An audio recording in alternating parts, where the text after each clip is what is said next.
নবীর কাছে গিয়া বলে, দাহিয়া ও পয়গম্বর, আমার মতো গুনাহগার এই পৃথিবীতে আর কেউ নাই, আল্লাহ কি আমাকে মাফ করবেন কিনা? পয়গম্বর,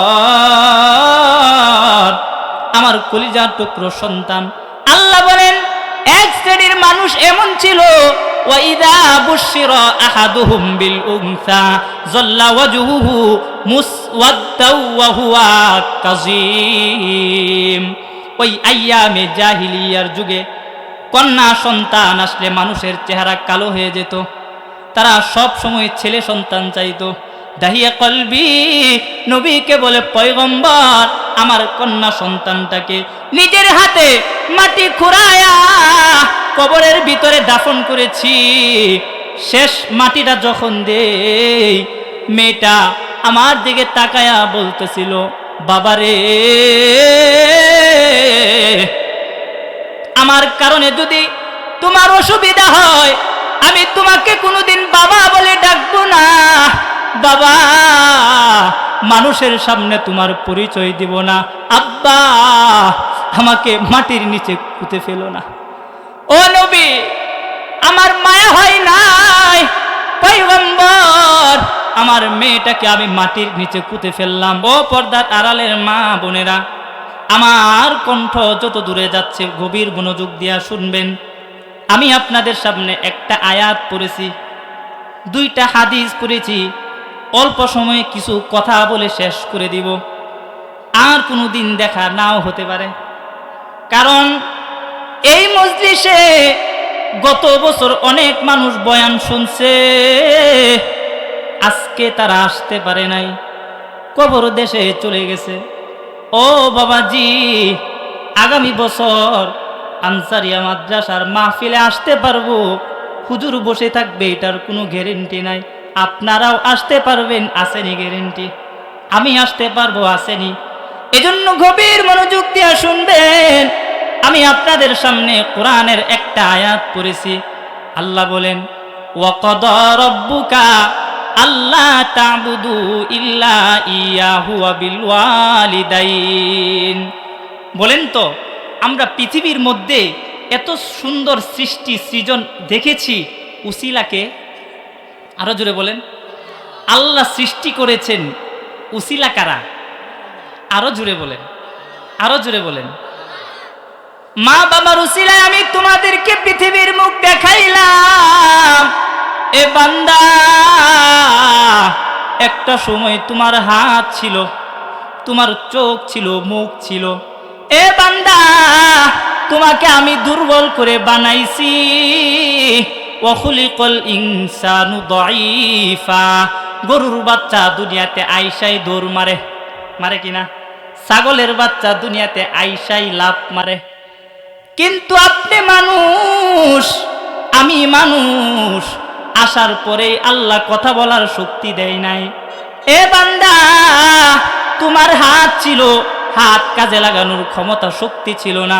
তোমার ক্ষুধা লাগলেও বলার শক্তি আমি তোমাকে তখন দেই নাই। একটা সময় দিন দিন আমি তোমাকে নিজের হাতে বানায়া বড় করলাম। তোমার শক্তি হইল যৌবনকাল, বৃদ্ধকাল, এরপরে কবরের জগৎ। আমাদের জিন্দিগিটা কেমন? গবেষকেরা বলেন, সূর্যের সাথে যদি উপমা দেই, সকালবেলা সূর্য উঠে, আবার দুপুরবেলা বিশাল পাওয়ার, সন্ধ্যাবেলা একবারে অস্ত চলে যায়, সূর্য দেখা যায় না। আমার আপনার জিন্দিগিটা ওই সূর্যের মতো। বুড়া হয়ে গেলে কেউ দাম দেয় না। যখন যৌবনকাল শক্তি থাকে, টাকা কামাই করার যোগ্যতা থাকে, সবাই ভালোবাসে। যোগ্য জামাই, যোগ্য ছেলে, সব কিছু যোগ্য, সবাই মূল্যায়ন করে। ও বান্দা,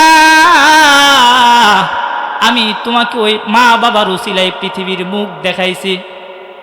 আল্লাহ 5টা আদেশ করেছেন। এ সন্তান, এই 5 আদেশ যদি মানো, তাহলে মুত্তাকি হয়ে যাবা, তাহলে মুমিন হয়ে যাবা। কারণ নবী বলেন, রিদর রব্বি ফি রিদল ওয়ালিদ ওয়া সাখাতুর রব্বি ফি সাখাতুল ওয়ালিদ। আল্লাহর নবী বলেন, এ উম্মতেরা, আল্লাহকে যদি সন্তুষ্ট করতে চাও তাহলে সর্বপ্রথম মা বাবাকে সন্তুষ্ট করো। মা বাবা যদি সন্তুষ্ট হয় আল্লাহ সন্তুষ্ট। মা বাবাকে অসন্তুষ্ট রেখে মায়ের মনে ব্যথা দিয়া বাবার মনে ব্যথা দিয়া সেজদা করবা, সেজদা কবুল করব না। বাইতুল্লাহ একবার না 100 বার যাইবা, বাইতুল্লাহর হজ কবুল হবে না। এমন সন্তান আসেনি মা বাবারে দেখে না, ঢাকায় থাকে, টাকা কামাই করে, মা 10 মাস 10 দিন পেটে ধারণ করেছে, মরিচ ভর্তা দিয়া ভাত খায়, এরপরেও সন্তানকে অভিশাপ দেয় না। আল্লাহর কাছে 2টি হাত বাড়িয়ে দোয়া করে, মালিক আমার কলিজার টুকরো সন্তানকে যেখানেই থাকে না কেন তুমি বালা রাখো। ও বাবাজি, এখানে কত মানুষ আছেন ওই মা বাবার চেহারাটা কত বছর যাবৎ দেখা হয় না, কবরে ঠেলে দিয়ে আসছে, আর কোনোদিন মা বাবার চেহারাটা দেখা হয় না, কোনোদিন হবেও না। আল্লাহ যদি জান্নাতে দেখা হবে। এজন্য আপনাদেরকে আমি 5টা আদেশের কথা বলে যাই। আল্লাহ বলেন 1 নাম্বার আদেশ, আল্লাহ তা'বুদু ইল্লা ইয়া। 1 নাম্বার আল্লাহর ইবাদত করা। যেহেতু আল্লাহ বানাইছেন, গোলামি করব কার? ইবাদত করব কার? আল্লাহর। 2 নম্বরে আল্লাহ বলেন, যখন ইবাদত তোমার ঠিক তখন ও বান্দা 2 নাম্বার আদেশ শুনে নাও, ওয়া বিল ওয়ালিদাইনি ইহসানা। ওই মা বাবার সাথে ভালো আচরণ করো, দমক দিয়া কথা বলো না। উফিন, মা বাবা যদি উফ শব্দ উচ্চারণ করে তোমার জীবন বরবাদ। ওয়ালা তানহারহুমা, দমক দিও না। ও বাবাজি, বড় একজন বুজুর্গ ছিল, আপনারা হয়তো বা ইতিহাস শুনেছেন, যার নাম ছিল জুরাইজ রহিমাহুল্লাহ। বড় একজন পাক্কা ইমানদার ছিল। আল্লাহ তাআলা বলেন, বান্দা আমি মা বাবা যদি আমার কাছে সন্তানের জন্য দোয়া করে, দোয়া করতে দেরি, কবুল হইতে দেরি হয় না। ঠিক তেমনি ভাবে মা বাবা যদি কষ্ট পায়া সন্তানের জন্য যদি বদদুয়া করে, বদদুয়া করতে দেরি হয় কিন্তু কবুল হইতে দেরি হয় না। এজন্য নবী বলেন, হুমা জান্নাতুকা হুমা নারুকা। ওই সন্তান মা বাবা তোমার জন্য জান্নাতের কারণ, আবার ওই মা বাবাই তোমার জন্য জাহান্নামের কারণ। মা বাবাকে যদি আপনি কষ্ট দিয়ে ইবাদত করেন, ইবাদত কবুল হবে না, হজ কবুল হবে না, যাকাত কবুল হবে না, সেজদা কবুল হবে না, বাইতুল্লাহর সফর কবুল হবে না, দান কবুল হবে না, সব বৃথা। হাসরের ময়দানে আল্লাহ ডাক দিয়া বলবে, ইয়া আইয়ুহাল ইনসান মা গররাকা বিরাব্বিকাল কারীম। এ বান্দা, কোন জিনিস তোমাকে আজকে জাহান্নামে নিয়ে আসলো কিসের কারণে? মা গররাকা বিরাব্বিকাল কারীম। কোন জিনিস আমার থেকে 5 ওয়াক্ত নামাজ পড়তো, রাত্রিবেলা তাহাজ্জুদের নামাজ পড়তো, নফল নামাজ পড়তো। একদিন জুরাইজের মা সুদূর গ্রাম থেকে সন্তানকে এক নজর দেখার জন্য জুরাইজের খানকার সামনে এসে দরওয়াজায় টুক্কা দিয়া বলে, জুরাইজ, আমি মা আসছি 250 কিলোমিটার দূর থেকে, বাজান রে একটু তোমার চেহারাটা দেখার জন্য দরওয়াজাটা খুলো, একবার তোমাকে দেখবো, দেখায় আমি মা চলে যাব। ও বাবাজি, ও পর্দার আলারের মা, মায়েরা তো এমন হয়, সন্তান টাকাওয়ালা কুটিপতি, এক মুঠো বাঘ দেওয়ার শক্তি থাকে না। ওই মা বাবাকে নিয়ে যখন বৃদ্ধাশ্রমে রেখে আসে, মা সন্তানকে বলে দেয়, বাবা সাবধানে বাড়িতে ফিরিস। মা বাবা কখনো সন্তানের অমঙ্গল চায় না। জুরাইজের মা খানকার পাশে দরওয়াজায় প্রথম দিন টুক্কা দিল। জুরাইজ রহিমাহুল্লাহ অনেক বড় কামেল মানুষ, বুজুর্গ, আল্লাহর সাথে সরাসরি কানেকশন, নামাজ পড়ে, তাহাজ্জুদ পড়ে। গভীর মনোযোগ দিয়া শুনবেন। প্রথম দিন দরওয়াজায় টুক্কা দেয়। জুরাইজ নামাজে দাঁড়িয়ে আছে, একদিকে নামাজ আর একদিকে মা দরওয়াজার সামনে আয়েশা দাঁড়ায় আছে।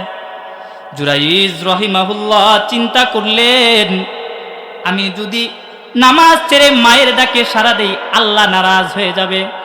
না না, আল্লাহকে নারাজ করা যাবে না, আগে আল্লাহ পরে মা। না না, মায়ের ডাকে সাড়া দেওয়া যাবে না। জুরাইজ রহিমাহুল্লাহ দরওয়াজা খুলে নাই। মা গভীর ব্যথা নিয়ে বাড়িতে চলে গেছে। দ্বিতীয় দিন আবার জুরাইজের মা সুদূর গ্রাম থেকে এসে খানকার সামনে এসে বলেন, বাজান একটু দেখা দেও, তোমাকে এক নজর দেখাই চলে যাব। পরের দিনও একই ঘটনা। জুরাইজ নামাজে দাঁড়িয়ে আছে। চিন্তা করলেন, যদি নামাজ ছেড়ে দেই আল্লাহ নারাজ হয়ে যাবে। না না, নামাজ ছাড়া যাবে না। দ্বিতীয় দিন জুরাইজের মা দরওয়াজা খুলে নেয়, আবার মনে ব্যথা নিয়ে চলে গেছে। কয়দিন হলো? আরো জোরে বলেন। তৃতীয় দিন একই ঘটনা, দরওয়াজা খুলে নাই। দুঃখিনী মা দুটি হাত বাড়ায় দেয়, আল্লাহর কাছে বদদুয়া করলেন, আয় আল্লাহ, আমার জুরাইজ তোমার কাছে যত বড় ইমানদার হোক না কেন, যত তোমার কাছের বান্দা হোক না কেন, হায় আল্লাহ, আমি আমার সন্তানটাকে 10 মাস 10 দিন পেটে রেখেছি, দুধ খাওয়াইছি। আল্লাহ শীতের দিন আমার কুলে প্রস্রাব পায়খানা করে দিছে, আমি কষ্ট সহ্য করেছি। হায় আল্লাহ, আমার সন্তান পেটে থাকাকালীন আমার সন্তান আমার পেটে কত লাথি দিছে আমি সহ্য করেছি। যখন দুনিয়াতে আসে, হায় আল্লাহ, আমার জীবনটা কেমন জানি বেরিয়ে যাচ্ছিল। আয় আল্লাহ, তোমার কাছে বিচার দিলাম, তোমার কাছে যত ইমানদার হোক না কেন, আমি আমার সন্তানের জন্য তোমার কাছে হাত বাড়িয়ে বদদুয়া করে গেলাম। আমার জুরাইজকে আল্লাহ তুমি দুনিয়ার মধ্যে লাঞ্ছিত না করে, বেইজ্জতি না করে, কোনো জিনাকারিনী বেটির সাথে জিনার অপবাদে লিপ্ত না বানায়া তুমি জুরাইজের মরণ দিও না। এ বাবা, জুরাইজের মায়ের বদদুয়ার সঙ্গে সঙ্গে আল্লাহর আরশে আজিমে কবুল হয়ে গেছে। ঘটনা দোয়া করেছে, সঙ্গে সঙ্গে কবুল হয়ে গেছে। মা চলে গেছে বাড়িতে। কিছুদিন পরে ওই ইমাম সাহেবের আল্লাহর ওলির খানকার পাশে একজন রাখাল ছিল, বকরি চড়াইতো। ওই রাখালের এলাকার এক মেয়ের সাথে কুসম্পর্ক ছিল, প্রেমের সম্পর্ক ছিল। রাত্রেবেলা রাখাল জুরাইজের খানকার পাশে ঘুমাইতো। বাপ মার দোয়া আল্লাহর কাছে কেমনে দ্রুত কবুল হয়ে যায়, কেমনে বদদুয়া কবুল হয়ে যায়, শুনে নাও বাবাজিরা, ও যুবক ভাইরা, ও পর্দার আলালের মা বোনেরা। জুরাইজ রহিমাহুল্লাহ খানকার পাশে ওই রাখাল আরেক মেয়ের সাথে জিনা করে ফেলেছে। জিনার কারণে ওই মেয়ের পেটে সন্তান চলে আসছে। মেয়েটা বলল, এ প্রেমিক, তোমার সন্তান আমার পেটে, এখন কি করব বলো? জুরাইজের মা কত আগে দোয়া করে গেছে, বদদুয়া। দেখেন আল্লাহ কেমনে বেইজ্জতি করে বাপ মার বদদুয়ার কারণে। মেয়েটি বলে, তোমার সন্তান আমার পেটে, এবার কি করব বলো? রাখাল ডাক দিয়া বলে, ও প্রেমিকা, সাবধান, তুমি যদি আমার কথা বলো মানুষের কাছে, লোকেরা তোমারে উমাইর আলবো, আমারে উমাইর আলবো। বুঝতেছেন? সুতরাং আমার কথা বলবা না। ওই যে খানকাওয়ালা জুরাইজ, লোকেরা তাকে ভালোবাসে, খানকা বানায় দিছে, খাবার দেলা 3 বেলা খানা দে, মোহাব্বত করে। সবাই যখন জিজ্ঞাসা করব বাচ্চাটা কার, বলবা বাচ্চা ওই ইমাম সাহেবের, জুরাইজের। আপনারা যাকে ইমাম মনে করেন, যাকে আল্লাহর ওলি মনে করেন, বুজুর্গ মনে করেন, ওই জুরাইজ বন্ড বেটা আমার খানকায়, তার খানকায় নিয়া আমার সাথে জিনা করে তার সন্তান আমার পেটে দিয়া দিছে। বলেন তো ঘটনাটা কি এরকম নাকি? মেয়ের সন্তান দুনিয়াতে আসলো, লোকেরা জুরাইজের খানকা আগুন লাগায় পুড়ে দিল। জুরাইজ রাহিমাহুল্লাহ বলে, এ যুবক ভাইয়েরা, আমার কি অপরাধ? আমার খানকা কেন আগুনে পুড়াইয়া দিলা? আমি কি দোষ করেছি বলো? লোকেরা বলে, এই ভণ্ড চুপ থাক, তুই অমুক মেয়ের সাথে জিনা করে পেটে বাচ্চা দিয়া দিছিস। খানকা আগুনে লাগায় পুড়াইয়া দিল। বিচার দরবার বসলো। জুরাইজ রাহিমাহুল্লাহ আসলেন, মেয়ে সন্তান নিয়ে আসলেন। এবার বিচার হবে। জুরাইজ রাহিমাহুল্লাহ তখনও চিন্তা করতেছেন, আল্লাহর কাছে 2টি হাত বাড়ায় দোয়া করেন, মালিক, আয় আল্লাহ, সারাদিন তোমারে ভালোবাসি, তোমার কাজ করি, তোমার ইবাদত করি, তোমাকে ডাকি। আয় আল্লাহ, এত বড় বেইজ্জতি বিচার কাঠগড়ার সামনে কেমনে দাঁড়াবো? জিনার অপবাদ। আয় আল্লাহ, ওই মেয়ে জানে না আল্লাহর ওলির দূর কত দূর পর্যন্ত। এবার জুরাইজ রাহিমাহুল্লাহ বিচারককে ডাক দিয়া বললেন, এ বিচারক, এই সন্তানকে ডাক দিয়া বলো তোমার আসল বাবা কেটা? ইমাম জুরাইজ রাহিমাহুল্লাহ বাচ্চার নাভির ভিতরে হাত দিয়া বলে, এ বাচ্চা বলো তোমার বাবার নাম কি, তোমার আসল বাবাকে? বাচ্চা বলে, না না, এ দুনিয়ার মানুষ, আপনারা যাকে জিনাকারী মনে করতেছেন, না না, জুরাইজ আমার বাবা না, আমার বাবা হলো রাখাল। আল্লাহর ওলির দোয়া কবুল হয়ে গেছে। এবার দোষ প্রমাণিত হইল, জুরাইজ নির্দোষ। জুরাইজ সকল যুবকেরা বলে, হুজুর, আপনি আমাদেরকে আল্লাহর হস্তে মাফ করে দেন, হুজুর, আপনার সাথে বেয়াদবি হয়ে গেছে।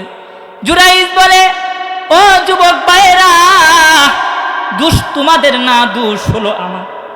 আমার মা 3 দিন আমাকে এক নজর দেখার জন্য গ্রাম থেকে আসছিল, আমি আমার মায়ের সাথে দেখা দেই নাই। আমার মা খানকার পাশে দাঁড়ায় বদদুয়া করে গেছিল, এই বদদুয়ার কারণে আজকে আমি এত বেইজ্জতি, এত লাঞ্ছিত। ঠিক মা বাবার দোয়া এরকম ভাবে আল্লাহর আরশে আযমে বদদুয়া কবুল হয়ে যায়। আর মা বাবার দোয়ায় সন্তান বাদশা হয়, সন্তান বড় আলেম হয়।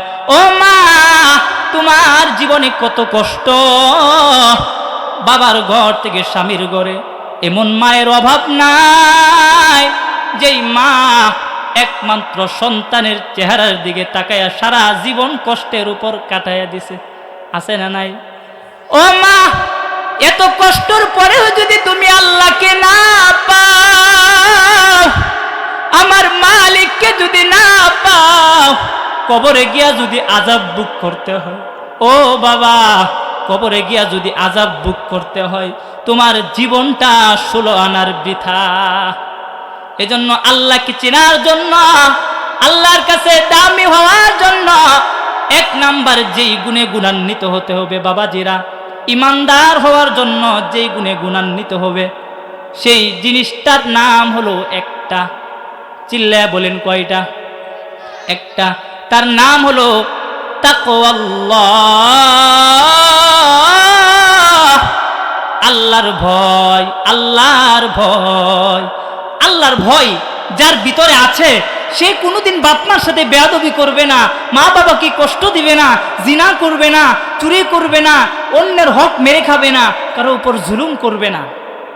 এজন্যই তো আল্লাহ নবী বলেন, কোন আলিমান, আলেম হও, আও মুতাআল্লিমান, না হয় আলেমের ছাত্র হও, আও মুঈনান, যদি তাও না হতে পারো, আলেমকে সাহায্যকারী হও, যদি তাও না হতে পারো, 4 নাম্বারটা যেও না, 5ম নাম্বারে যেও না, ওয়ালা তাকুন খামিসান, 5ম নাম্বারে যেও না। আলেমের বিরোধিতা করো না, কোরআনের বিরোধিতা করো না। মানুষ, আল্লাহ বলেন আল-ইয়াউমা আকমালতু লাকুম দীনাকুম ওয়া আতমামতু আলাইকুম নি'মাতি ওয়া রাদিতু লাকুমুল ইসলাম দীনা। আমি আমার দিনকে পরিপূর্ণ করে গেলাম। কেমনে চলবা, কেমনে জীবন কাটাবা, এটার জন্য জীবন বিধান দিলাম আল কোরআন। এই আল কোরআনের সঙ্গে যারা থাকবে তারাই আল্লাহর কাছে দামি হয়ে যাবে। আর তাকওয়াল্লাহ যার অন্তরে থাকবে তারাই আল্লাহর কাছে দামি হয়ে যাবে। নবীজিকে যারা ভালোবাসছে তারাই দামি হয়ে গেছে। মূর্খ মানুষ, অজ্ঞ মানুষ, আইয়ামে জাহিলিয়া, নবী আসার আগের জামানা, দাহিয়া কলবি, নবীজির কাছে গিয়া বলে নবী পয়গম্বর। এমন একটা জামানা ছিল, যুগ ছিল, আইয়ামে জাহিলিয়া, উলঙ্গ হয়ে মানুষ কাবা তওয়াফ করত। নবীর কাছে গিয়া বলে দাহিয়া, ও পয়গম্বর, আমার মতো গুনাহগার এই পৃথিবীতে আর কেউ নাই, আল্লাহ কি আমাকে মাফ করবেন কিনা? পয়গম্বর, আমার কলিজার টুকরো সন্তান, আল্লাহ বলেন এক শ্রেণীর মানুষ এমন ছিল, ওয়াইদা বুশিরা আহাদুহুম বিল উনসা যাল্লা ওয়াজহুহু মুসওয়াদ্দাও ওয়া হুয়া কাযীম। ওই আইয়ামে জাহিলিয়ার যুগে কন্যা সন্তান আসলে মানুষের চেহারা কালো হয়ে যেত, তারা সব সময় ছেলে সন্তান চাইতো। দাহিয়া কলবি নবীকে বলে পয়গম্বর, আমার কন্যা সন্তানটাকে নিজের হাতে মাটি খুঁড়ায়া কবরের ভিতরে দাফন করেছি। শেষ মাটিটা যখন দেই, মেয়েটা আমার দিকে তাকায়া বলতেছিল, বাবারে, আমার কারণে যদি তোমার অসুবিধা হয় আমি তোমাকে কোনোদিন বাবা বলে ডাকবো না, বাবা, মানুষের সামনে তোমার পরিচয় দিব না, আব্বা, আমাকে মাটির নিচে পুঁতে ফেলো না। ও নবী, আমার মায়া হয় নাই, পয়গম্বর, আমার মেয়েটাকে আমি মাটির নিচে পুঁতে ফেললাম। যারা এমন মূর্খ মানুষগুলো নবীর ছোঁয়া পাইয়া, নবীর সোহবত পাইয়া তারা দামি হয়ে গেছে। বেলাল দেখতে কালো কিন্তু আল্লাহর কাছে অনেক দামি ছিল। আমার নবী মেরাজ থেকে এসে বেলালকে ডাক দিয়া বলে, বেলাল, এমন কি আমল করো যে তোমার পায়ের হাঁটার আওয়াজ আমি নবী জান্নাতে শুনতে পাইছি? বলেন তো, এই যে কাজ, তারা এত দামি হয়ে গেছে, কালো মানুষ, কোনো বংশ নাই, কিচ্ছু নাই, আল্লাহর কাছে দামি। মেরাজে হাঁটার আওয়াজ নবী শুনতে পাইছে। তাদের ভিতর কোন গুণ ছিল? তাকওয়াল্লাহ, আল্লাহর ভয় ছিল, এবং তারা সব সময় আল্লাহর কাছে তওবার গুণে গুণান্বিত হয়ে আল্লাহর কাছে পবিত্র হয়ে থাকত। আমি বয়ান শেষ করে দিব একটা আমল আপনাদেরকে দিয়া। আমলটা গ্রহণ করবেন কিনা? গ্রহণ করবেন? একবারে সহজ বলেন, আমার সাথে বলেন, আস্তাগফিরুল্লাহ। আরো জোরে বলেন, আস্তাগফিরুল্লাহ রব্বি মিন কুল্লি যানবি ওয়া আতুবু ইলাইহি। ইমাম আহমদ বিন হাম্বল, জামানার বড় ইমাম, 40,000 হাদিস যিনি মুখস্থ করেছিলেন, বলেন না সুবহানাল্লাহ। 10 লক্ষ হাদিস মুখস্থকারীর হাফেজ ছিলেন। এই আমলের কারণে আল্লাহর কাছে দামি হয়ে যায় মানুষ। 1 নাম্বার, ইস্তিগফারের আমল করলে আল্লাহ সমস্ত গুনাহ মাফ করে দেয়। 2 নাম্বার, আল্লাহ আকাশ থেকে মানুষের জন্য রহমত প্রেরণ করে। 2 নাম্বার, 3 নাম্বার, ওয়ায়ুমদিদুকুম বিআমওয়াল, সন্তানের ভিতরে, মালের ভিতরে আল্লাহ বারাকা দান করে, বলেন না সুবহানাল্লাহ। মনের দোয়া আল্লাহ কবুল করে। শুনেন, ইমাম আহমদ বিন হাম্বলের একটা ঘটনা আপনাদের সাথে শেয়ার করি। আহমদ বিন হাম্বল বড় ইমাম, 40,000 হাদিস হাদিসের কিতাব লিখেছেন, কিতাবের নাম হলো মুসনাদে আহমদ। যেই কিতাবটা কওমি মাদ্রাসায় পড়া। ইমাম আহমদ বিন হাম্বল বড় ইমাম ছিল। দেখেন ইস্তিগফারের আমল কেমন। একদিন উনি ওনার এলাকা ছেড়ে আরেক এলাকায় সফর করতে গেছে। রাত হয়ে গেছে, রাত্রিবেলা কোথায় ঘুমাবে, কোথাও জায়গা নাই। মসজিদের ভিতরে ঢুকতে চাইছে। স্বাভাবিক, আমরা কোথাও গেলে সর্বশ্রেষ্ঠ উত্তম জায়গা হলো মসজিদ। মসজিদের ভিতরে নিরাপদ জায়গা খুঁজি। আহমদ বিন হাম্বল মসজিদের ভিতরে ঢুকেছে, মনে করছে রাতটা এখানে কাটায় দেই। মসজিদের ভিতরে ঢুকছে, বারিন্দার ভিতরে ঢুকছে, খাদেম দূর থেকে দেখছে একজন বয়স্ক মানুষ, চেহারা দেখতে শুনতে জীর্ণ শীর্ণ, কম্বল মোড়া দেওয়া, চাদর মোড়া দেওয়া। লোকটা মসজিদে ঢুকছে। খাদেম বলে, এ মুরব্বি, মসজিদে নামাজ পড়তে পারবেন, কিন্তু রাত্রে বেলা থাকা যাবে না, কমিটি নিষেধ কইরা দিছে। এবং মসজিদ বাংলাদেশে আছে না নাই, যেই মসজিদে রাত্রে থাকা যায় না, নামাজের সময় ছাড়া কখনো ঢুকা যায় না। কেন ঢুকা যায় না? এটারও কারণ আছে। মসজিদে চুরিও, জিনিসপত্র নেগা, আইপিএস নেগা, ব্যাটারি নেগা, মিম্বারতে যাই নামাজ নেগা, আছে না নাই? চুরের কারণে মসজিদে ঢুকতে দেয় না। তো খাদেম বলল, মুরব্বি, না না, এখানে থাকতে পারবেন না, কমিটি নিষেধ, অচেনা মানুষ, মসজিদে ঢুকা নিষেধ, থাকা যাবে না। ইমাম আহমদ বিন হাম্বল বললেন, আমি একটু থাকবো, সকাল হলেই নামাজের পরে চলে যাব। মুয়াজ্জিন খাদেম বলে, না না হুজুর, থাকা যাবে না। বের করে দিল মুরব্বী মানুষটাকে। ও বাবা, চিন্তা কইরেন, অনেক বড় মাপের মানুষ। মসজিদ থেকে বের করে দিছে। মসজিদের পাশে একটা দোকান ছিল, রুটি বানা হোটেল। আরেক মুরব্বী রাত্রিবেলা রুটি বানাইতেছে। মুয়াজ্জিনের ওই কথাটা শুনে ওই মুরব্বী মানুষ বলতেছে, ও ভাই, আপনি যদি কিছু মনে না করেন, তাহলে আপনি আজকের রাতটা আমার সাথে থাকতে পারেন, কোনো অসুবিধা নাই। আর আমি রুটি বানাই, আমার থেকে একটা রুটি আপনি খায়া রাতটা কোনো রকম কাটায় দিন। তবে আমার বিছানা তেমন ভালো না, থাকতে পারবেন? ইমাম আহমদ বিন হাম্বল বলে, হ্যাঁ পারবো। ইমাম আহমদ বিন হাম্বল শুয়ে আছে। লোকটি দেখে মুরব্বী মানুষটি ঠুট নাড়ে আর বলে, আস্তাগফিরুল্লাহ, আস্তাগফিরুল্লাহ। ইমাম আহমদ বিন হাম্বল ডাক দিয়া বলে, ও ভাই, একটা কথা জিজ্ঞাসা করার ছিল। মুরব্বী লোক বলে, কি কথা বলার ছিল?